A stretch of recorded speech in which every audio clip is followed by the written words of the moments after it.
Horror movies, haunted attractions, scary experiences, and all things that are scary fun. Welcome to the Big Horror Show with the Scare Guy here on that hashtag show. I'm your host, Jim. I'm the Fry Guy, along with my wonderful and talented co-host today, Carrie. What's up? Excited to be here. How you doing? Yes. And of course, as always, good old Ben. What's up, everybody? It's old buddy Ben. Glad to be here. Stoked to be on our first Scare Guy show of that hashtag network era. That's right. This is exciting for us. It's the first show of the new season here on that hashtag show. And as always, we are sponsored by Nept Vodka. Remember to always drink responsibly. Our special guests for this episode are here to talk about a fascinating and spooky series called Cursed Films, which airs on Shudder, but this week it's being released. The documentary horror series is being released on digital, DVD, and Blu-ray beginning August 18th. Rush out and get it. I've already watched the entire series twice, and it is fascinating. I know that Carrie and myself were talking about it before the show with our guests. Our guest, our director, writer, and editor, he did all three. Jay Cheel, you might also know him from How to Build a Time Machine and Dead Set on Life, and also Mitch Horowitz. Mitch Horowitz is a historian, or an historian, of alternative spirituality and one of today's most literate voices of esoterica, mysticism, and the occult. Mitch is a 2020 writer in residence at the New York Public Library. Support your public libraries, folks. Lecturer in residence at the Philosophical Research Society of Los Angeles, which I have a question about because I've always wondered about that.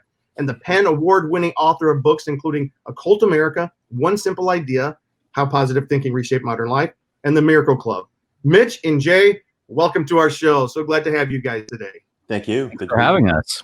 Now, Cursed Films, for those who don't know, it's a 5-part documentary series which first aired on Shudder. It explores the myths and legends behind some of Hollywood's notoriously cursed horror film productions, from plane accidents and bombings during the making of The Omen, which was my very first horror film I ever saw.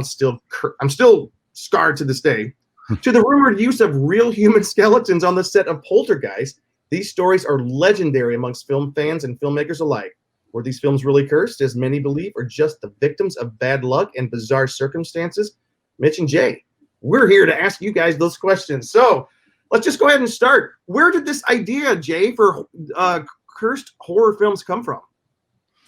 Well, it was actually developed internally at Shudder at first. Someone who used to work there named Robin Jones, she pitched the show internally. And a friend of mine, Owen Shiflett, who was at Shudder at the time. I know Owen really well. Oh, do you? Yeah. Yeah, Owen's great. He thought I would be a good fit for the series. So he told me about the concept. And of course, being a horror fan, I was into it. And I pitched back to them my sort of take on the material. And this idea of using those cursed legends as a kind of jumping off point to explore bigger, more universal ideas about why we're fascinated by not only the cursed legends, but horror films in general, and just explore ideas like, magical thinking, coincidence, pattern seeking, synchronicity, all through using these stories as sort of the basis for the conversation. So they were into that. And at that point, we settled on the 5 films that we discuss in the series, and we were off and running. Hey, Mitch, how did you become involved with this? Well, Jay called me and asked me if I would be interested in joining, because he already had a couple of people attached to the project who would probably be considered skeptics and really hardcore critics of magical thinking and over-credulous beliefs and so on. And I tend to approach occult and esoteric topics from a perspective of critical sympathy. I do take seriously the prospect of an extra physical dimension to life. I take seriously belief and ritual, whether it's within mainstream religion or within the alternative spiritual culture. And he wanted that approach represented as well. And I really appreciated that and was very heartened by the conversation. So that's how I was introduced to the series. Fantastic. I know that Carrie and Ben do have questions, but I have one last question before I pitch it over. Do you guys believe that some films are cursed? I will say I don't, but I do think that someone could think the film is cursed, and that could have some sort of effect on the production. I would say I don't believe that any of the 5 films that are profiled in this series were cursed. I don't tend to use language like curses and hexes and things of that nature, but I do believe that there are aspects of life that go beyond cognition, psychology, flesh and bone, and there may be 1% of things that thoughtful critics can't explain, and that's where I start digging. All right. Hey, Carrie, we were talking, and you were bringing up some interesting questions. Yeah. Well, we just started a little bit of how the films, because in a way they're mini films, they're mini documentaries. What was the process, Jay, of how long did it take to get the research? How many people are involved with the research? Because the clips themselves are very extensive. A lot of the experts you have on are wonderfully varied. So how long is that process? How involved was it? And how did you find all the different experts? I know that's a lot in there, but I mean, the research period was actually shorter than you would think. It was probably a couple of months, and we, generally would bring on a researcher and then a visual researcher for archive materials, and I would present what I hope to accomplish with each episode, and they would then suggest people that I could speak to, but I would also be looking at my own sort of list of folks that I've come upon, through social media or whatever forums, and create my own list. And we would just start reaching out to people. In terms of film clips, that's actually, I'm surrounded by Blu-rays right now. It's really disgusting. A lot of them aren't even opened yet.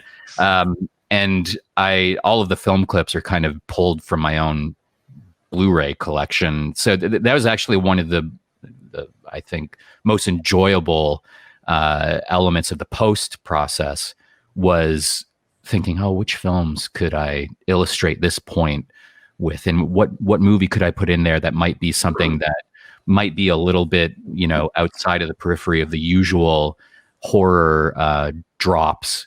So trying to come up with a list of films that people could maybe walk away from the series with a little, notepad and a to-watch list in addition to the films that we profile was kind of a goal. So hopefully some people discovered some cool movies that way. But so it was a fun process, but not as long as you would think. We went right into production pretty quickly. That's nice, because some documentaries can take people years. Yeah, my film, How to Build a Time Machine, took 5 years of shooting, and partially because I was waiting for someone to build a time machine. So I had to wait 5 years until I was like subtly, what do you think, this year maybe? The time machine might be done? So yeah, it can take quite some time. Nice. Ben. Jay and Mitch, again, thank you guys for being on the show today. This series, I was so stoked to get to watch it, because once I started watching it, I realized, this hits every category for me. I love horror movies. I'm a film nerd. I'm a documentary nerd. I'm a theology nerd, and so like it just hit on every kind of every interest point for me. So I was so stoked. An actor. And an actor, yes. I'd throw that in there. It was a blast, and I think it was, particularly for me as an actor, really interesting to watch some of the actors that you were able to interview. I was floored that you actually got Linda Blair to talk about The Exorcist, because she notoriously does not talk about The Exorcist very often, and I had never really thought of that from the perspective of a geek going to conventions and seeing, when she's been invited to speak at live engagements, she prefers to really skew towards her charity work and her animal rescue work, which is great. But I've always kind of had this thought of like, well, yeah, but she she's invited there to talk about The Exorcist. Why doesn't she just do that? And to look at her interview and see how she was traumatized by the experience, not simply just filming, but more so the aftermath. Yeah. What was that like approaching her? And can you expand a little bit on how you managed to get her to actually be involved with the Exorcist episode of Cursed Films? Well, I think like many of the subjects, the challenge was getting beyond the title Cursed Films, which suggests something that I think the show isn't really, it isn't the main concern of the show. It's a little bit of a bait and switch, I think. And so, reaching out to some of these people that were connected to these films and asking them to talk about something that maybe they've discussed previously and are kind of through talking about, and also them maybe not wanting to, maybe being concerned about how we would be shaping these stories for the show. That was a challenge. So it was really about demonstrating to them that our intentions were not to create a program that has this agenda to really lean into the supernatural side of things in a sort of artificial way, where, I think some of the previous shows that have been made about these stories, they have that agenda. They want to make it sound spookier than maybe it is. And if there's someone attached to the film that does not believe the film was cursed, or actually is offended by the suggestion that a film is cursed that they worked on, then I want them to say that, be honest about that. And I think for people like Linda, that was a great opportunity to just tell some of these stories from that perspective, that sort of honest and open perspective. And I mean, in the end, a little charitable donation to her organization certainly didn't hurt anything. Grease the wheels a little bit, I suppose. Yeah. So she was. I'll remember that, Jay. I think some ESP research you might want to. Yeah. Hey, everybody loves animals. Helping out animals is win-win for everybody. Everyone loves ESP. Absolutely. I know it's when I approach him for season 2 to hold off for that charitable donation. Wait. Can we stop right there? Yeah. You just mentioned season 2. Yes, we're doing a season 2. Yes. Yay! Yeah. I was wondering that as well. What can you tell us about season 2? If anything. I can't say much. What I can say is that it's 5 more films. The episodes are longer this time. They're a TV hour, so it's like 45 minutes ish. And the films are, I feel like it's a very diverse selection of films. Some of them skew towards horror adjacent in very interesting ways. And a few of them are bringing us outside of North America. So we'll be doing some filming in Europe. So there's going to be a little bit more of an international perspective, which will be fun as well. So I'm really excited for people to eventually hear what the films are and then see the series. But we're very early still. We're in pre-production and hope to be filming soon with all COVID considerations. Right. And just so we're clear, and we're going to ask one more time, and you're going to turn us down one more time. Can you mention any film that you might be pursuing? I really, if it were up to me, I'd just say it. But, there's the PR that are like, oh, you got to hold on to that information. I'm the kind of person that's just like, put it all out there. Yeah. But I would be in trouble. So I will say you could potentially sneakily follow me on Letterboxd, which is the social media site where you log your films. And maybe as I'm doing some research and watching some movies, people might start seeing some trends or something and be able to try to put together what the films might be. Nice. I think that's great. Yeah. Jay, you had mentioned that these will be longer episodes. That was my other question. What dictated the length of this first set of 5? Was there a particular goal in mind to keep them that length, or was that content? Because there is so much content that you put into those episodes. Yeah, I mean, that's something that it's not dictated by myself. I'll say that. It's dictated by the order of the series. But I will say that initially that series order was 3 episodes with 2 films per episode. So it was even tighter. And we went and did our first block of filming and came back and realized that there was a lot of great material here. And, 15 minutes per film just wasn't going to cut it. And we decided to cut down to 5 films and dedicate each episode to each film. So, I think it was a good length, but there were some things that I felt like I could have expanded upon or had a little more elbow room to tell some stories. So I'm excited to be able to do that with this. And the good thing with streaming is that even though there's usually like a minimum length, but it's not like a broadcast hour where you have to be really strict with that time. You can kind of shape it a little bit so that you're not bloating something or like really, trying to hit a specific length to the detriment of the material. Right. And for those who may not be familiar with cursed films, can you go ahead and tell us what were the the 5 films that you spotlighted this past year?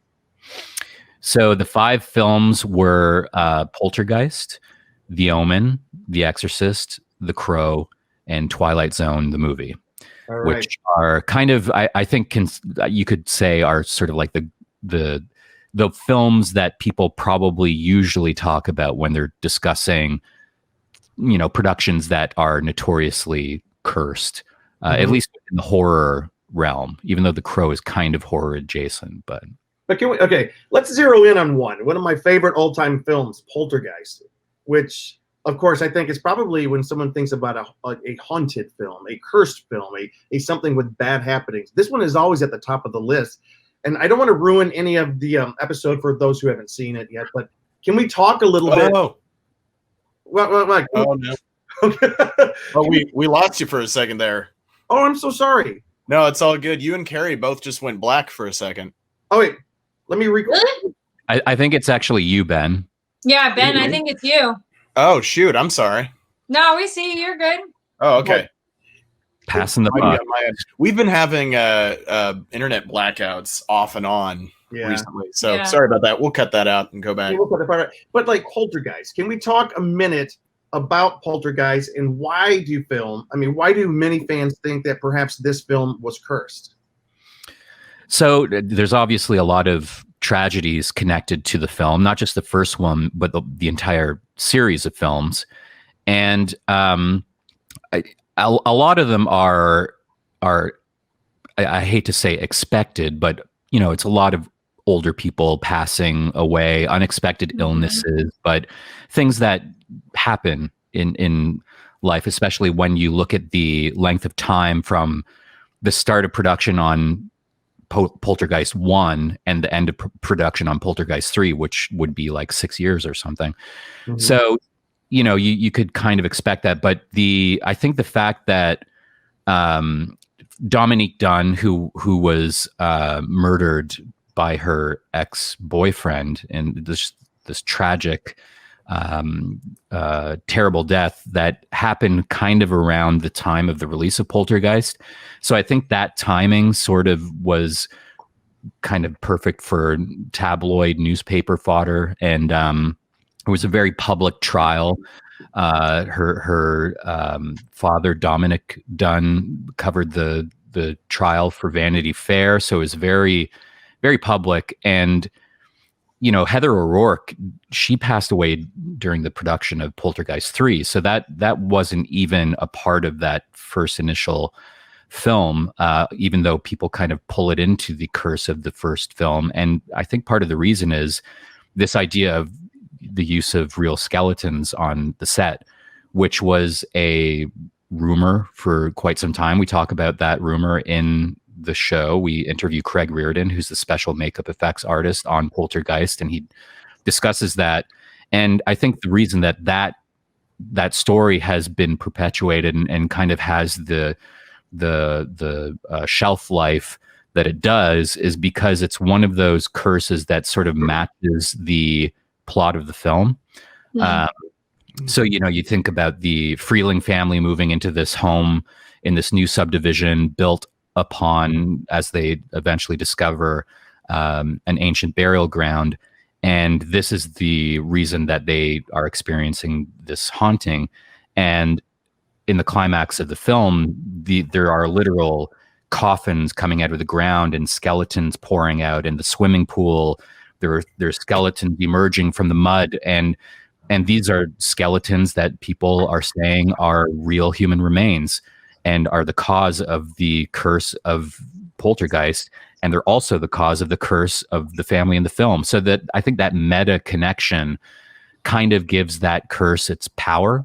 And I think, if you look at a lot of the curses that people are most fascinated by, there's usually some element of that where you can connect it back to real life in this sort of ironic way. I loved when you talked to like the prop guy from Poltergeist, and he's like, "Of course they were real skeletons. Everybody uses real skeletons."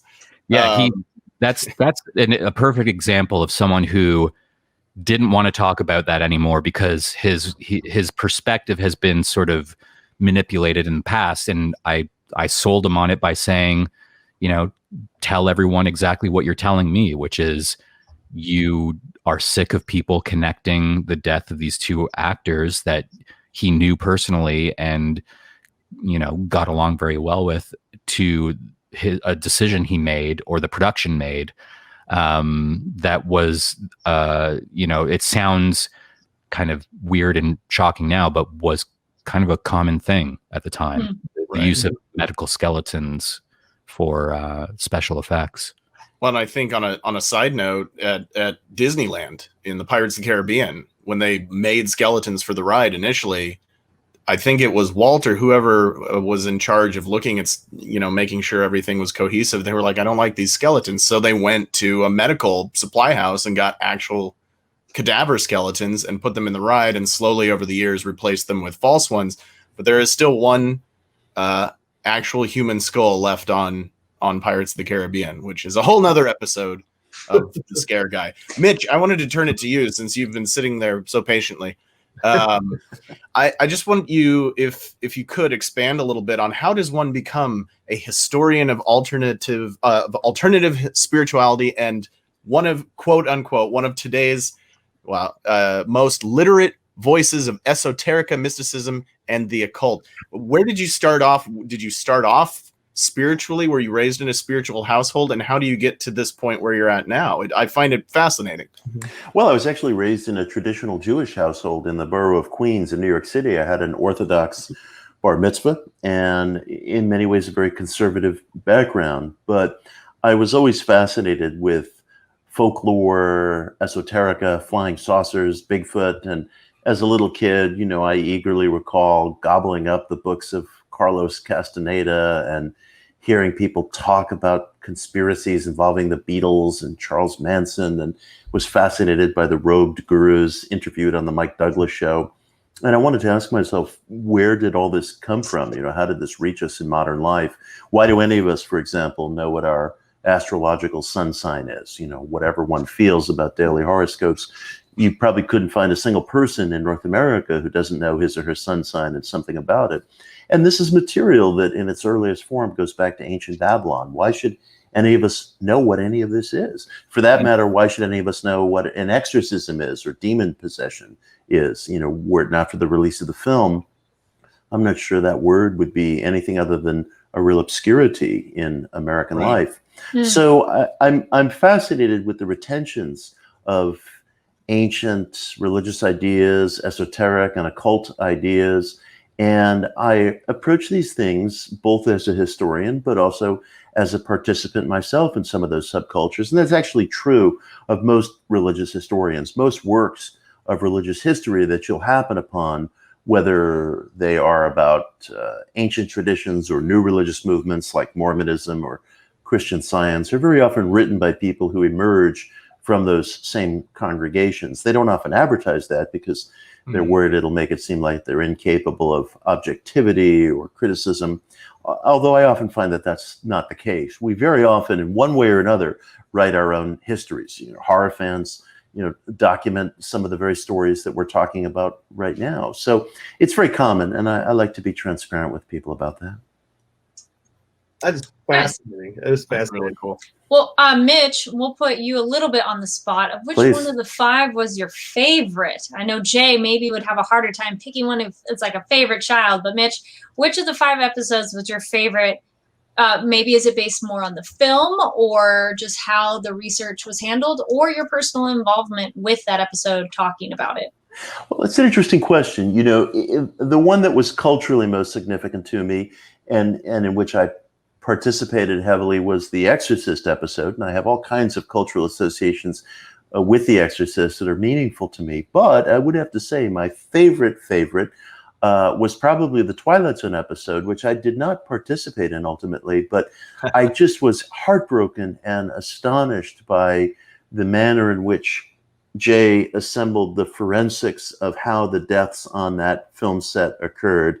And it's such a human story. It's almost like the Titanic, it's the story of hubris, and that you could see how these catastrophes are being contributed to by corner cutting, by maybe conceited attitudes on the part of a director who decides we're going to do this in a certain way. And as I think Jay demonstrates in the episode, this tragedy was not just happenstance. It wasn't just people being struck by lightning. It was foreseeable. Human foible contributed to it, and I was overcome. I was overcome because it's so compelling how this tragedy just developed step by step and how it could have been avoided. So that was my favorite episode. I would love to jump on as well. And of the 5 episodes, I mean, I loved them all, but the one that perhaps like stuck with me the most was the Twilight Zone episode. And for those who are not aware, back in the early 80s, there was a Twilight Zone movie being produced, and there were some deaths on the set, some pretty tragic deaths involving a helicopter. And Jay, can you talk, because we were talking right before the show, myself and Carrie, about how there was some footage that you showed during that documentary that none of us had ever seen before. I'd seen the news reports from early in the 80s, and they always cut away before the deed, the terrible thing that happened. And talk to us about how you chose what you framed there and what you chose to show. Well, I mean, it's funny you say that, the footage being on these news reports, because there's actually one in the documentary where you're seeing a news report, the footage is replaying, and then it cuts away right before the accident, but it actually doesn't cut away. I actually cut away in that moment, and they showed the accident on the news at the time. I'm sure not every channel decided to do that, but some of them did. And there's this weird, understandable sort of mystique surrounding this footage. This rumored footage of the accident, and have you seen the footage? And I hear that that it survived the trial and it's out there somewhere, and how do you access it, and do I want to access it? It's certainly not something that we were providing to the audience as some exclusive look. It's out there, it's been on the news, it's been discussed and talked about, but I feel like the important thing for us was to give it some context, because it just exists on services like YouTube as sort of this grotesque faces of death style example of an accident going terribly wrong, and by including it in the show, I think that the tough decision was not just whether or not we include it, but how much we show, how relevant it is to the actual episode. Can we get away with not showing it? Which I think we could have, but I feel like it wouldn't have matched the level of raw intensity that Richard Sawyer projects when remembering that accident. And it's clearly playing back in his mind as he's telling that story. And I think with all of the episodes, I would usually point to the interviews to sort of dictate the tone of the episode, which you can see especially in the Omen episode, which Richard Donner and Mace Neufeld they speak quite playfully about everything that happened connected to that film. So that episode is a more playful episode. With the Twilight Zone, Richard Sawyer really dictated the tone of that episode, and I just felt like it was something we needed to include, especially because it does feel like it's something that has been forgotten. There's a lot of people that aren't aware of this accident and aren't aware of how serious it was, and also it was important to the arc of the series. I feel like there's something to be said about perpetuating all of these stories of these tragedies that have remained unseen. They've been things that have happened offset, or if they were on set, the camera wasn't rolling, or the footage was destroyed, or whatever it might be. And I think having access to the actual moment in which someone might suggest that a curse was behind an event like what happened on the set of the Twilight Zone, seeing that play out in front of your eyes, I think gives an important context to not only that tragedy, but all of the ones that came before it, and might make you think about how you would reframe the thinking about those tragedies connected to the films before it. Heather O'Rourke passing away unexpectedly in a an environment that was a private one, but that death becomes very public. And just the sort of the other interesting thing is that it's an image that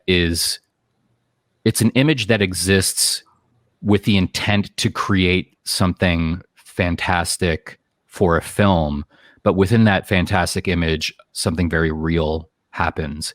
And I think a lot of the tension in this series is this connection that people have to these horror movies and the stories that emerge from them as some sort of direct connection between our reality and the fantasy on the screen, and what that connection says about our lives. Why are we so intrigued by making these direct connections to the plots of the films with something happening outside of the boundaries of that screen? And what does that say about us and what we're seeking in our lives? What are we trying to answer here?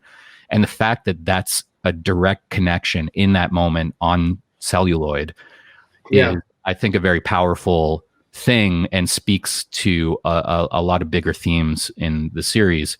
So it was important on a lot of levels, but it's also a choice that not everyone will agree with. And I would never, all I would say is, everything I just said, those are all the reasons why we included it. And the idea of exploitation, I find, is there's obviously questions of that when you start discussing. It did not feel exploitive at all. Not even. I mean, because the whole point is to provide context. I think exploiting something is just putting it out there without any context, and just allowing the grisly sort of reality of that moment to just affect you on a visceral level without understanding anything about what happened, how we got to that moment. And we picked the widest angle filmed during. They had, I think, 5 cameras rolling, and I'll just say briefly, it also demonstrates just how needless that tragedy was, in that they were trying to film this huge stunt with all these cameras and get it in one take. It was the last night of filming.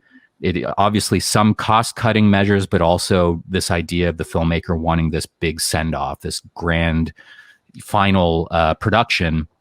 And when you think about it, the angle we show is so wide that you could very easily have put a stunt double in there holding 2 dolls. Yeah. And the other angles are so tight that you can't even see the helicopter. So you didn't need the helicopter for the close-ups. So it makes zero sense that any of that was done in the way that they did it. So it's a very powerful and tragic thing. And we definitely thought long and hard about what we were going to show and how much of it we were going to show. Well, I appreciate that you included that, because the name Cursed Films, I think people might come at it with a certain expectation, and you do kind of meet all the expectations. Like, some of our favorite films that have scared us from the past and that we heard the rumors. But I love the way this is a serious look, and with the Omen, a little bit of a playful look at some of what went on the sets. And it's a lot deeper. The series is a lot more than what I expected it to be. It felt very deep. It felt very researched, and it kind of like turns your expectations on the head. Like, wait, I thought this, and you're telling me this, and you're still going to have to try harder to convince me that the Omen was not cursed. That one, tell you what, you can be a Donner. That was amazing. Yeah. Go ahead, Jay. I was just going to say that one out of all of them, the sheer number of crazy things that happened surrounding the making of that film, I think even a skeptic would be like, okay, that's. But of course, Richard Donner he's a master storyteller. You're hearing these stories from his mouth. And of course, over the last 40 plus years, Richard Donner is shaping these stories to be as entertaining as possible. So when he's telling me all these things, I'm thinking like, you're doing it again, Dick Donner. You're catching me up and into this story, and I don't know what's true or what isn't, but just keep telling me. Yeah. Right. Well, and I thought that was so interesting that you got so many, just the collection of people you got to interview with this. Alongside Mitch, you brought in, I guess, what I would call spiritual experts in different fields, particularly the Omen episode. You brought in a couple of men who are witches. And in the Exorcist episode, you brought in a guy who was an exorcist. And that really fascinated me. For both Jay and for Mitch, Mitch, I don't know how involved you were in talking to any of the other, spiritual folks. Mm-hmm. But Jay, going out and finding guys who are witches, going out and finding an exorcist. Can you speak a little bit to that? And Mitch, you as well, as far as your observations with seeing your content in the episodes, and then the other spiritual geeks, for lack of a better term. Jay, go ahead and hop on that first, and then we'll go to Mitch. I just wanted to have I guess a wide variety of perspectives, right down to from the skeptics to someone like Mitch, who, as he said, has this sort of critical sympathy and comes from a more, I would say, leveled out perspective, but then right to the other end of that spectrum, and people who claim to be able to curse a film, and what that would even look like, because I feel like doing a series on cursed films. And just to remind everyone, the series isn't saying these films are cursed. The series is about films that other people have claimed are cursed. So we're looking at this from kind of a certain perspective that isn't suggesting really anything other than just talking to a great number of people and trying to figure out why we're fascinated by this. And I think that's part of the conversation, is what does that look like? Even for my own curiosity, if someone were to curse a film, does that mean that someone would have to be, projecting a curse on a film? Would they have to have some reason to do that? Or could the film become cursed by accident because they're replicating some occult ritual? These were questions that I felt we had to deal with. And the guys that we ended up talking to, I think there's a wide variety of people here. And, the idea of filming someone cursing a film production there's something in there that will seem kind of silly, I think, but I feel like there are a lot of beliefs people hold very dear to them that to an outsider, whatever rituals they engage in could come across as silly.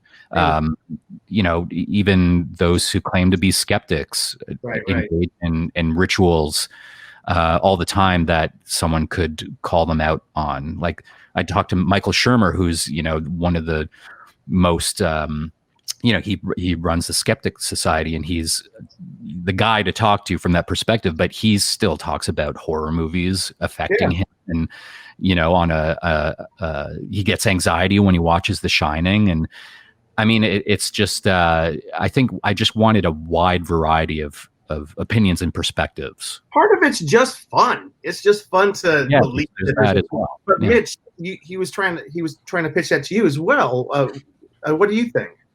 Well, I didn't have contact with any of the other spiritual folk who were part of the series, but you can see a lot of the tensions that arise around spiritual practices, questions of belief. Like, for example, the real life exorcist who appeared on camera in the episode dedicated to the Exorcist. He's performing what he claims are exorcisms. He's an independent figure, and at one point, Jay's crew picked him up, receiving a cash payment from one of his clients. And these things, they call into question a lot of tensions in our society, because we as a culture, we're happy to pay for therapy, we're happy to pay for our dogs being walked, but we're very uncomfortable when it comes to money and spirituality, whether mainstream or alternative. And yet we put a lot of money into spiritual ideas, whether they're self-help or whether they're prosperity ministries. And something that I'm always telling people, and I really ask the viewers of that episode to keep this in mind, is that when you look at the Exorcist guy and you look at him receiving money and you look at his clients, it's easy to say, oh, he's ripping these people off. What a scam artist, what a grifter. And I would say the following: it's really, really important to understand, I believe, that you'll never get at somebody's spiritual beliefs if you don't understand that a lot of spirituality in America is a mixture of sincerity and guile. And this is true of the prosperity ministries as well. Whenever the prosperity ministries are talked about on most shows, it's with a very deep critical eye. And there's this notion, these poor congregants are being fleeced by this megamaniacal minister and so on and so forth. It's really important to understand that even the spiritual figures who evoke disdain in you are very likely not 100% cynical. There's a mixture of sincerity and guile, and it's sometimes why journalists have trouble kind of getting at what these people are about, because they don't fully appreciate that it's an admixture of those traits. Now, as we do have to kind of wrap up, we're coming to the end of our show here. We have so enjoyed having you guys on, so we're going to call this our lightning minute for Carrie and Ben to kind of finish out with a question, and then you guys give your quickest answer to that. Just top of mind. All right, Carrie, go ahead. So with modern safety practices in film, do we feel there are far less cursed films because most of the instances in these examples are negligence or laziness or whatever word you want to add in there? Yes. I'll expand a little bit. Yeah, I think at the end of the Twilight Zone episode, Phil Nobile Jr., who makes a great comment about this idea of everything being documented, robbing us of this idea of the cursed legends. I think it's just a different era. Now, when talking about cursed films, it seems to be a lot of talk about just movies that have their production or their release dates continually moved. People talking about the New Mutants film being a cursed movie because its release date has been shuffled multiple times. So it seems like that's the era we're in. Just not as much left to the imagination, and a lot of documentation and reporting has, I think, kind of killed that a little bit. Yeah. One episode that particularly stuck out to me that we haven't really touched on a whole lot today was the Crow episode. I grew up with that movie. My best friend is a huge Bruce and Brandon Lee fan and was obsessed with the movie The Crow growing up. And we were kids when that came out. And it is interesting as an actor for me to touch on what you were just talking about. I've been on sets, and I've been on major studio sets where they've been working with firearms and all this kind of stuff. And the amount of preparedness that goes into that when you look back at how you guys expanded on Brandon Lee's death in The Crow. And I really, really appreciated how you brought in the prop guy who showed all of the details of how that happened and why that bullet head was lodged in the barrel of that gun and went through that process. And it really did remove a lot of the mystery of the curse of Brandon Lee dying on The Crow and that sort of thing. I guess my lightning round question would be, aside from my thanking you and geeking out about The Crow, is do you plan, I'm sure you do plan on going into that kind of detail for your films for season 2? And how long are you spending on that for season 2? Obviously, COVID, considered. We will be getting into some of that sort of territory. It obviously depends on the stories as well. With season 1, that kind of played a role in the films that we picked, making sure that we had a group of movies that didn't feel like we were repeating the same sort of legends over and over. So there are certainly some forensic explorations, I think, in the second season that we will engage in, whether it's a special effects demonstration or even something having to do with film stock or sort of the technical side of things. That's and it's something that fascinates me. It's just making sure that it doesn't dip too much towards like Mythbusters territory and still remains about the people and the story. But I'm glad you responded to that, because it is one of the aspects of the series that I'm pretty proud of, and filming that demonstration was challenging because it felt like there were so many details we had to get to make this absolutely clear. And once it was clear, it just revealed how easily that accident could have happened with just someone missing that one little final check. Because when we saw that, he was able to replicate that multiple times. Yeah. Wow. Incredible. Guys, thank you so much for being on the show today. Thank you for sharing Cursed Films with us. Everybody remember Cursed Films. It is out digital, DVD, and Blu-ray starting this week, August 18th. So Jay, where can people follow you and find out more about your upcoming projects?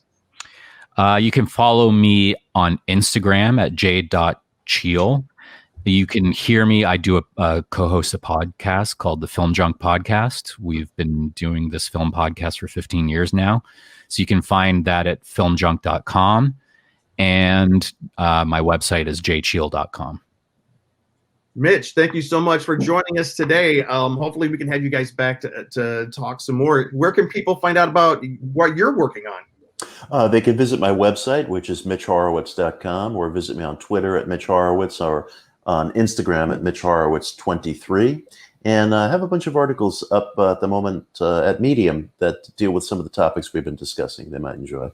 Great. Gary. Yes, thank you so much for joining us. It was real fun to dive into the show. And yeah, I loved all the episodes. Looking forward to season 2. You can find me online at Carrie D. Lane. That's KARIDLANE. Ben. Yeah, guys, thank you so much. We didn't have enough time. I'd like to do 5 episodes just with you guys, and geek out about more stuff. But I am Ben Cleaver, Old Buddy Ben. You can find me on all social media, which is mostly just Twitter and Instagram, at BENKLIEWER, or bencleaver.com. Why people always ask me, why are you drinking out of this red cup? Well, it's because whenever Ben Cleaver shows up, it's always a party. No matter what time of day it is, too. And you can follow us all here at thescareguy.com. Also, our sister site, theconguy.com, or our brother site, however that works. Anyways, thank you guys for tuning in today here on that hashtag show. And we hope to see you guys a lot in the future as we kind of get closer to Halloween. Let's save Halloween this year, guys. All right. Oh, yeah. Jay and Mitch, thank you guys so much for tuning in. We can't wait to see season 2.